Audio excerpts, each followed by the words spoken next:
Hey, welcome back. This morning I have a super guest, Valerie Wombel with Exit One Stop Realty. She is the, what do you call it, broker of record? Is that how you officially list yourself, Valerie? And obviously a Yes. partner in the ownership at Exit One Stop. And talking about the market and what's going on at Exit One Stop. What are they doing? Because they're on a new recruitment. They've just opened a new office in the Fernandina area, and we're going to talk about that. So, Valerie, welcome. Good morning. Thank you. Thanks for Yes. having me. It's great to have you on. I wanted to touch base with you, see what's going on at Exit One Stop because I know you guys have it's been steadily, as I see on Facebook, new people joining, new people being sponsored, and how Exit actually works that because you have a unique thing when your agents recruit other agents and another passive income stream, I guess is what it's called, right?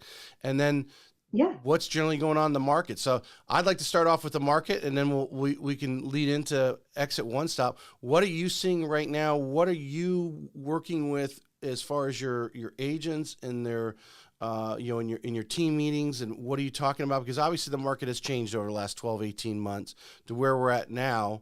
How are you keeping them positive, keeping them moving forward? Because it's not picking what do they call it? Off the tree anymore. You have to work a little bit, make some phone calls, get out and meet some people, shake some hands. Right. Absolutely. So I think for us, we have been really studying the market, like you said, and Walter and I do a market update every month, and we actually just did it for November. And it was very interesting looking at the numbers for Jacksonville for 2022 versus 2023 for the month of November. Hmm. They're really not that much different as far as what was sold and inventory. Our inventory is still really low. There's a lot of pent up demand. What we're seeing is there are a lot of buyers that want to buy. A lot of people that bought when the interest rates were so low, it was kind of the feeding frenzy, and they wanted to get a house and get a deal. But now they're realizing that that house may not be working for them anymore. You know, our lifestyles changed since COVID. People want more space. A lot more people are working from home. So a lot of those things have changed, but people don't want to give up those interest rates. So what do you do? And so that's where we've been kind of trying to brainstorm, and we've partnered with a lot of great lenders to try to, you know, like you, Tracy, to try to figure out what we can do to get people in the homes that they want to be in. And then also on the other side, get people to get off the fence of selling. So we talk a lot about the 2-1 buy down right now. Also, new construction is a really big thing. There's a lot of incentives with the new construction. It's really hard as a resale to kind of compete with that sometimes when you have people that are permanently buying down the rates. I had one of my friends, we closed last week, and they're at 4.75, which you don't really hear much of anymore. So there's definitely buying tools with the closing costs. You're getting more incentives now. I think that I think next year the rates are going to come down a little bit based off of what we're seeing. Right. And I think if they come down any, people are going to start really trying to buy, which is going to raise the prices. So it's really just trying to educate that buyer and that seller that you have a little bit more wiggle room right now to have not so much money come out of your pocket, but also you're going to be able to get a better deal on the home. And then if rates come down, you refinance, and if they don't, you got a good deal. Right. Right. So the loans are, I wouldn't say they're more difficult, but more strategery involved Yeah. in the two, and whether you do a 2-1 buy down, or I know talking to a lot of agents right now doing lunch and learns and so forth. Agree or disagree with me to how you guys are strategizing with this. Here at Town Bank, we're talking about with the agents go in on a listing appointment with the buy down already in mind to try to obviously get the seller to just go ahead and kick off the listing with an offer of helping out with either a temporary buy down or like a 2-1, or maybe the permanent Mhm. buy down, or just paying the closing cost to be competitive with the builders. Would you agree? Right. Yeah. Yeah, absolutely. That you've got to go in with some of those incentives. And then the next key is trying to market it and make sure you're advertising and getting it out here. If you have two houses that are on the market that are listed at 500, and one's offering the buy down and one's not, the one that's offering the buy down is a better option for a buyer. But how do you get that marketed? So it's making sure that you have the tools to make sure you're marketing these properties so they're getting out to the masses for those types of buyers. Right. How do you I imagine you're as the broker and owner, you're mentoring some especially new people or people who are maybe struggling right now, maybe people who've always just been on the buyer side, but the listings last, right? So Yeah. listers last, right? That's the phrase, right? The real Yeah. estate agents use. How Tell us some of the mindset in going in. And I'm asking this question from the standpoint because from my side, when we're talking about, hey, we've got these 2-1 or permanent buy down, let's go in and present it. We've created a flyer here at Town Bank that is just, hey, these are the steps, and then you talk to the lender. So we ultimately the buyer is going to have to talk to the lender because maybe everybody's situation is different. Maybe they only plan to be in the house for a couple of years, so the 2-1 buy down is a score, right? They have low payment while they're there. Right. Maybe they're going to be there long term, and they don't think the rates are going to drop as far as maybe a permanent buy down might get them. So everyone has a different situation, or they're cash strapped and they need help with the closing costs. So what they do with the actual money, all is relative to the buyer. But I have a mindset of KISS, keep it simple, stupid. Because if you go Right. into that listing appointment, and we're talking to real estate agents now, to be able to explain it, but you don't want to sit there and start getting out the calculator, and obviously the seller doesn't care what the payment's going to be for the buyer. It's the buyer who needs to buy that. But you can get a little too much information overload. Yeah, for sure. And that's where I partner with the lender and have them kind of give them the scenario, like Yeah, this is the price, what would it cost to do a buy down? And then when you're going to those listing appointments, kind of educating your seller, like we gotta incentivize somehow. And that could be flex money. It's kind of just what new construction's doing too now. There'll be $75,000 in flex money. Do you want to do that towards a buy down, closing cost, whatever that is? right. You can use it however you want, because like you said, every customer is different. Are they cash poor, or do they need the monthly payment to be less, and kind of budget for that? So educating both sides of the party is a really, really important part of that, but partnering with your lenders to make sure that they help with that, because I mean, you guys know the mortgage side is ever changing, just like Right. our side is. And so I leave that side up to you guys and partner with you guys to make sure that we're telling the right things to our buyers and our sellers. Right. Well, yeah. There's people on our side, constantly strategizing, a new product. Obviously, you have to have investors that are going to back these loans. The great thing about from our side, that product, the 2-1 buy down, has been around as long as I've been in the business, for 18 years. So it's not new. It's just now all of a sudden in 18 years. With the rates going up and as fast as they did, is to ease that payment situation. So the point I love these conversations is that strategy. If you're going out on a listing appointment, and it's maybe you're a newer agent, maybe you've only done a couple listings and or haven't done one in a while, is to sit down with someone like Valerie. And it's a little different than it was 24 months ago, where it's just list a house and it was sold in the weekend. Now you have to go into that listing appointment with a little more strategy, especially to beat out your competition. Yeah, some more tools in your belt. Right. Yeah. You Yeah. have to come in with some sort of education from the you were doing the market report, and I didn't listen to the whole thing, but I saw you and Walter and Gary there. Um, from last year, or actually the market report, we talked about builders. What right now are you seeing in the market as far as new construction versus obviously the very low inventory existing home purchases? Are they about 50-50, or what's going on there? Yeah, I think it is about 50-50 right now. I think that you're starting to see that change a little bit as new construction is getting more and more, just because it is a lot. It's easier to get buyers in to homes. You're not competing with the seller that is worried about their equity or interest rate. So there's a lot more when you're working with a builder. They just incentivize a little bit more, and that's kind of where the market we're in right now. Yeah. But I think too is we were talking about interest rates. They dropped this past week, and we were we were talking to one of our lenders, and he was telling us that the rate was 6.125 for one of his buyers, and everybody was like, wow, that's great. And a year ago, we were like, oh my gosh, it's 6.125. That's terrible. So it's all in perspective of what's going on, So Yep. I think that you just have to educate buyers and sellers on this is a normal market. It's okay. 6.6% is okay. Yeah. Well, I mean, in my conversations with, people who've been in the business a long time, people that are actually in banking, I think lenders are a little more, or even in our brokers are, they keep talking. Obviously, let's talk last spring, 7 months ago, or whatever.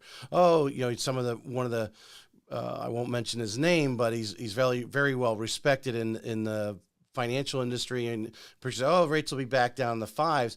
I think people really need to understand that the cost of money, 6-7% is really the cost of money. And, as I mentioned, I think on my podcast that went out today with Elaine Morgan, went out the Apple podcast and stuff that I did earlier this week. If you start to see 5.875, I mean, that's awesome. But I know you'll agree with this, but the reality is, as the rates go lower, more and more of those people that are sitting on the sideline, because our demand is so high here in Northeast Florida for housing, as the rate trickles down, more and more offers are going to be going in on a house, where we could see again, what we saw like 24 months ago, where we're seeing 20, 30 offers on a house. Absolutely. I think that is exactly where it's going to go, because I think that people are, like you said, sitting on the fence. And I think about when I got into real estate back in 06, as the market was crashing, and, it was nothing to have rates between 7 and 8%. Like, that was just where we were. Mm-hmm. And so for us to be talking about rates between 6 and 7 and thinking that's a terrible rate is kind of crazy. And if they do come down, all these buyers that we've been spoiled for the last 5 years as far as what our rates are and what you could buy and all of that. And I just think that those days might be a little over. And when rates drop, it's just going to push prices up more because of the pent up demand. Right. And here's from a lending standpoint, I know a lot of us have all been talking, hey, just refinance. And that's easy to say.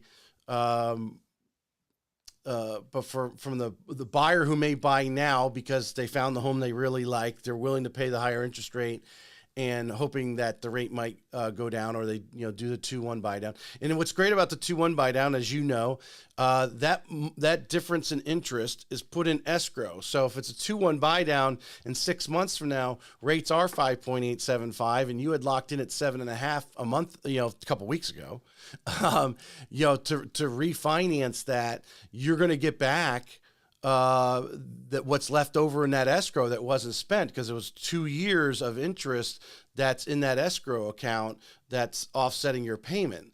And so that money's there, you're going to get it back. So that's one right. Positive. But the reality is your average refinance, and things might slightly different here, but ballpark number, what would it cost me to refinance if you just use approximately about 1.5% of your loan amount? Now, obviously, if you have a $100,000 loan, it's not going to only cost you $1,500 to refinance, right? But because obviously, a lot of those numbers are based on the percentage of the loan.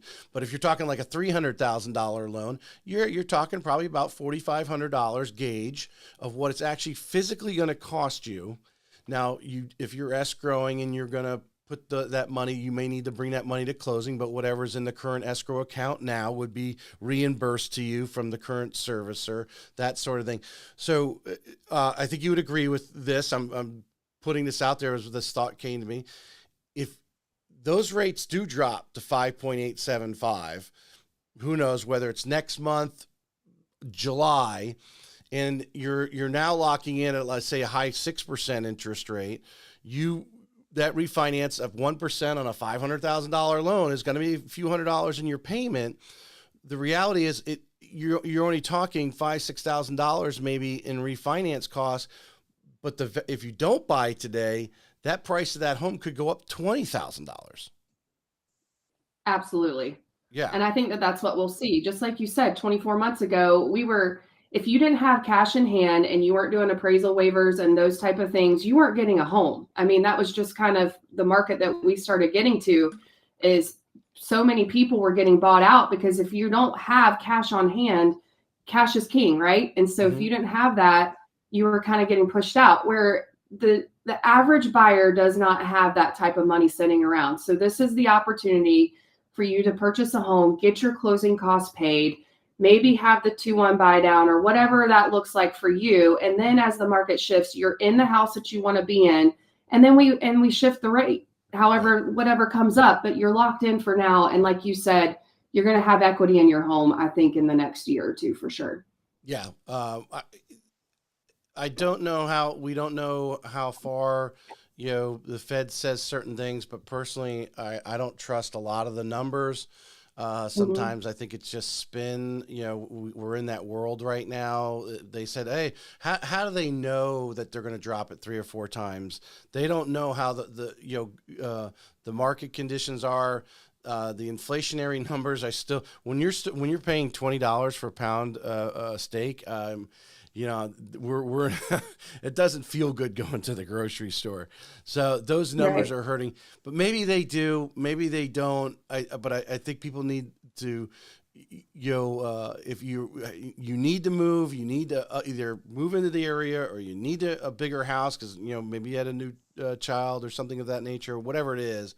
Now's the time to move because it is only going to cost you more. The housing is not going to collapse. These are solid loans. These are not, the stuff that we talked about in 2006. These, it's very important that we, as a lender, we must demonstrate that everybody has the ability to repay. Now, obviously, someone loses their job, they don't have the ability to repay, and therefore that might cause. Are you seeing any distress sales from that standpoint? Any foreclosures going on in the area? Because I think a lot of people, some people have this vision that there's going to be this collapse in all these foreclosures, but I don't personally see it. Are you seeing anything like that? No, the difference between, I mean, there's a lot of differences between '06, '07, and now, but one of the biggest ones, that was the recession back then was led by mortgage fraud. That is not Mm-hmm. what we have going on in our market right now. Also, people didn't have equity in their homes. The percentage of people that have equity in their homes is at an all-time high for us. Yes. And so you have people that we're not in the same situation that we were in. People, if they need to sell their home, they're not going to be in a short sale situation. So you're not going to have to drop the price. For the most part, the majority of the sellers have equity in their homes. It's very rare that you see a short sale situation unless that, there's some kind of tragedy that has happened and they get behind on their payments and it gets to be too much. But there's really not a lot of that. We're not seeing that like we did in '07, '08 Right. for sure. What is your feeling though? I mean, you like say you've been in the business 18 years like myself. I mean, when you I imagine you have crossed people, whether it's socially or in the course of business. What is your response when they kind of have that attitude? What are you saying to them? Kind of what I just said to you. I mean, Mm-hmm. we have people that have equity in their homes. When you look Yeah. back at '07 or '08, everywhere you turn, people were upside down in their homes. There Yeah. was not, and that industry was led by a mortgage crash. So we had financial situations going on that we don't have going on right now. Interest rates are not crazy high. Mm-hmm. They're crazy high compared to what we had. But people have equity in their homes, so there's ways to move forward without having to sell your home at a bottom dollar price. And then when you look at specifically, now I do think in the United States there's going to be areas where it's affected more than others, but I think in Jacksonville, I don't see it happening. Right. As fast as Jacksonville's growing, we're a metropolitan city on the beach with the prices that we've had for even the last 15 years. You couldn't go anywhere else and be in a city like ours for the prices we had. And so I Right. think that the prices are starting to match the market and the city that we have as well. So I just don't see that bottoming out like we think it, like some people think that it will. Well, I imagine you've run across. I have. Not only do we have people coming from, really all over, from California, New York, Michigan, Minnesota, Ohio, Pennsylvania, New Jersey, Connecticut, dealt with recently coming here. But there's also people who in those areas that are basically, I wouldn't say they're completely built out, but overrun and the price has gone up because of demand. Is everyone dreams of Miami and South Florida. We have people moving here from South Florida because of what's available. Housing is still technically affordable compared to where they're at. Hmm. Insurance, that's another subject there, what's going on with Right. Florida insurance. But the demand here is Florida, they're seeing really as this is like the and I disagree with it. That's the last. Well, it's the last big city, right? You can go out to the Panhandle, but there's not Jacksonville. You don't have an NFL team and all the big Right. corporations for jobs that we have here because we are very pro business in Jacksonville, and I know obviously St. Augustine. We're a pro business atmosphere, so these corporations do want to move in and have offices here. Right. For Yeah. sure. I wanted to tap into, we're talking about growing. I think it was last week I had Dunya Taylor with Remy. Really, she's in Fernandina. You guys have opened an office in Fernandina here this past summer. Tell us what's going on there. I know you guys are looking to recruit. You got some agents already there working, but Nassau County is the next hot spot, really. Yeah, I'm super excited about being in Nassau County. It's been amazing. We bought an office back in April and kind of we're slow starting, just getting going over there, but it's been awesome. It's a great community. The coolest thing I love about Nassau County is that you have Fernandina Beach and downtown Fernandina, but you also have Yulee, which is one of the fastest growing areas in the United States right now, which is crazy when you do the research on that, the infrastructure that's coming, all of that. It's just, we're really excited to be part of that. So our office is on the island, OTB, over the bridge. So we are right next to the Chamber of Commerce, and we have a few agents that we've recruited. We have some amazing agents out of that office that are really well connected in the community and just growing. So we're excited to be out there and see how we can help. Have you been? I imagine you have. This Wildlight, right? It's Wildlight is the name of this community going up there. 24,000 homes is what it's ultimately designed for. From basically, like you're saying, Yulee all the way up to the Georgia line. Mm-hmm. I mean, that's over a decade easily of building going on in there. And have you researched it? Tell us a little about what they have planned for that community. Yeah, I mean, there's all kinds of stuff that's planned. I mean, you have everything from the 55 and older, you have apartments coming in, you have everything in between that. So Mm-hmm. I mean, it's really designed for anybody that wants to be in North Florida. Right. And it's going to be crazy. And then you have the communities that are west of 95, right off 200, that they're going to connect in to Wildlight. So there's Right. going to be golf cart communities, and we're watching, the hospitals coming in and the restaurants and everything. I think that it is going to look very different in a few years in that area as it grows. So we're Mm-hmm. excited to be part of that. I think it has the greatest potential of wealth building. If you're listening to this and you're a young family in Ohio and you don't, you really can't afford that $600,000-$700,000 home in St. Johns County, which was hot, that you want to, call Valerie, call her crew at Exit One Stop, that Fernandina office, and look at what's going on in Nassau County because the schools there are highly rated as well. Yeah. Oh, yeah. Great schools, great tax rates. I mean, there's just so much going on. And I think that if you don't get in now, you're really going to miss out on an opportunity. Like Tracy said, it's Yeah. a great way to build wealth and invest in an area that's growing. And when we do the research, that's why we chose that area to build a new office. Mm-hmm. There's so many of us in Jacksonville that we go south and go to St. Johns County. And we're looking at the numbers. We're like, why don't we go north? I think that's, where we see the growth coming and all of that. And it's really exciting to be part of it. And I think it's going to be a great opportunity for for customers and for agents and for us. And we just can't wait to see what happens. There's a little bit of everything for someone in Nassau County. When you look at the geographics of it, if you're a boater, you've got an intercoastal waterway, you can get out to the ocean. If you're a hunter, you can go west, and there is land out there. You can buy a manufactured home on 10 acres. Those are out there if someone's willing to sell it. There's, and like you said, from the beach house for millions of dollars to that manufactured home on the far west side where you start bordering Georgia again as it dips down, and the swamp and stuff. There's just everything in between there. So no matter what your hobbies are, you're fishing, you're hunting. You're close to Jacksonville. I know there's great sports up there, the kids' activities and so forth, great schools, and things are just being out. So yeah, that area is exciting, and I think anyone moving to Northeast Florida needs to take a peek at Nassau County. Don't overlook it and immediately go to St. Augustine or Jacksonville. That area, right. And of course you're closer to the airport than you are. Like for me, I'm in St. Johns County, and hey, if you're traveling a lot, the airport's right there as well. Oh yeah, and one of the things that we did a lot of research on too was vacation homes.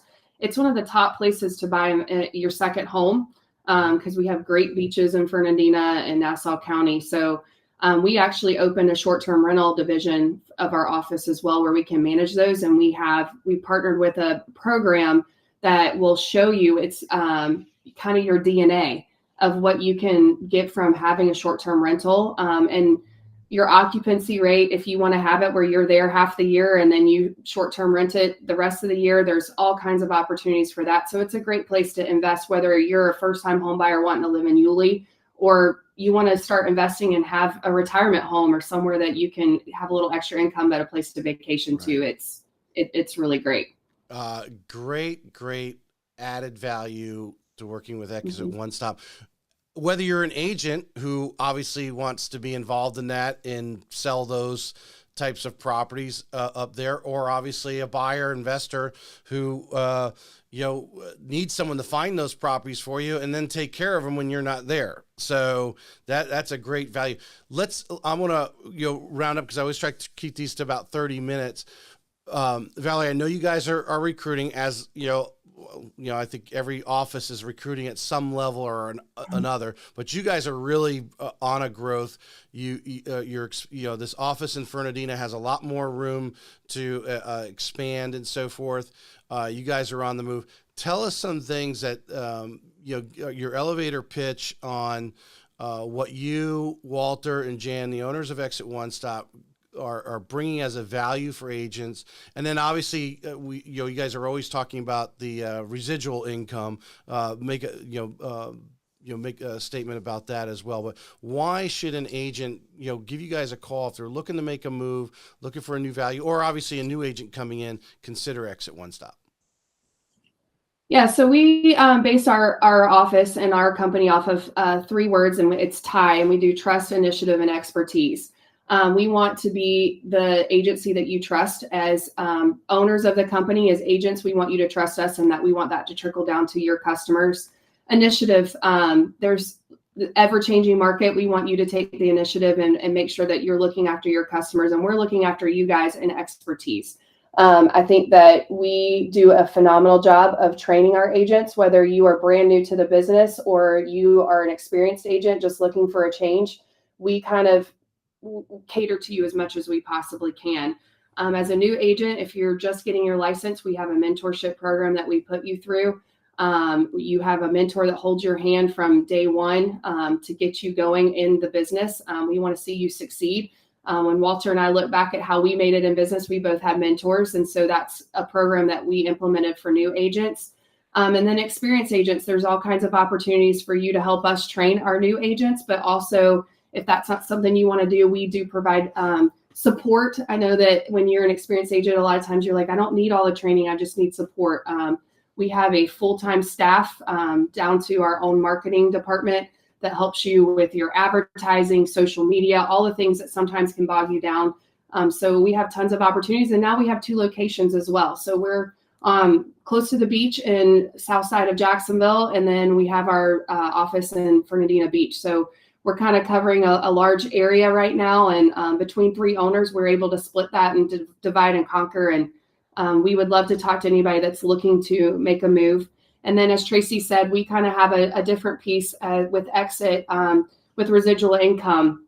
I think it's a great opportunity for people to recruit, and any agent you bring into our office, you benefit from that. And so it develops a culture within our office that we really enjoy our agents and we help each other out. It's not a cutthroat environment. If you have something that's working for you, you share it with the other agents, and they in return will share with what's working with them as well. And it develops an environment that is really pleasing to work in. I've got 2 questions. One, as you grew in your real estate business, how important is it to you reach a point, you reach a lid where you really need someone else to do some of those things? And obviously, I know Jan's deeply involved in running the marketing, and you have the other supports. How important is it that agent reaches a point where they can start spilling over some of these real estate chores onto those support staff so that they can continue being the point of the sword and continue selling? Yeah, absolutely. And we want you to figure out what your strengths are and your weaknesses. We want to fill in the gaps for you and help you as much as we can. So if social media is not your thing, we have a marketing department that will help you with that. And we provide all of the tools. We provide the marketing. We make the post for you and say, this is what you post, and those type of things. So, and then if you need help with the back end of the office, maybe paperwork isn't your thing, we have support with that as well. So we try to provide for our agents as much as we can, especially in an ever-changing market. So, and it's going to get busy again, and you're going to need the support to get out there and go sell houses, because that's what we're in the business for. And so having that back office to support you is so important. And then, Exit's national, Exit Southeast is the region. Lastly, just that last little value, being part of the greater Exit from a national standpoint, what kind of things are value are they bringing in to keep you guys abreast of what's going on, sharpen your skills? Oh, we have so much support from our corporate office. Our Exit is based out of Canada, and we have what's called a resource center. So as an experienced agent, I would say we have some of the best training. If you're trying to figure out how to get more listings, you go on that resource center, and there are live webinars, there's videos that you can watch, and there's all kinds of tools. Even I use them. I mean, I've been in the business for 18 years. I've heard of all the different things, but sometimes we need iron sharpens iron. And so just having that tool. And then another huge asset of having a national company like us, we're a big family. Our conventions are a blast, and we really have a connection between all of the other Exit offices, and we refer business to each other. I have 2 agents this weekend, this past Saturday, that got referrals from from other Exit offices. They came on our website, read our bios, picked out the agent they wanted to work with, and one of them's under contract and closing next week, a cash buyer. So it's a great tool to have other business within a come week, in. boom, touchdown. Yeah, within a week. Yeah. Gotta love that. So I was telling Walter that story yesterday, and he's like, I have chills. And I'm like, it happens all the time, and we need to talk about it more, because that is a huge part of our Exit family. Right. There's nothing better than that referral comes in and, well, hey, can you go over and show me this house? And then you're under contract 24 hours later. Yeah, what a great Walter and I were running our numbers. Valerie, it's been a pleasure having you on and updating us what's going on at Exit One Stop. What is the best way if there's real estate agent or a customer, they want to contact you at Exit One Stop, what's the best way to get a hold of you? Call me. You can call me at 904-504-9033. I'd love to talk to you. As her name is on the screen, that's the way it is in Facebook, as I misspelled it this morning, but we corrected it. She's on Facebook, and you can reach out to her there as well. If that's the social. Are you on Instagram? You probably are. I I know you guys Yeah, I posting. I have a see your couple exit Instagrams. stuff, but I'm sure you're on Yeah. Instagram as well. But search her out. Call Valerie if you're looking to make a change, or obviously a buyer looking to buy a property or list a property. Give them a Mhm. call. Exit One Stop does it first class. So I appreciate you coming on Yes, today. thank you. Thank you for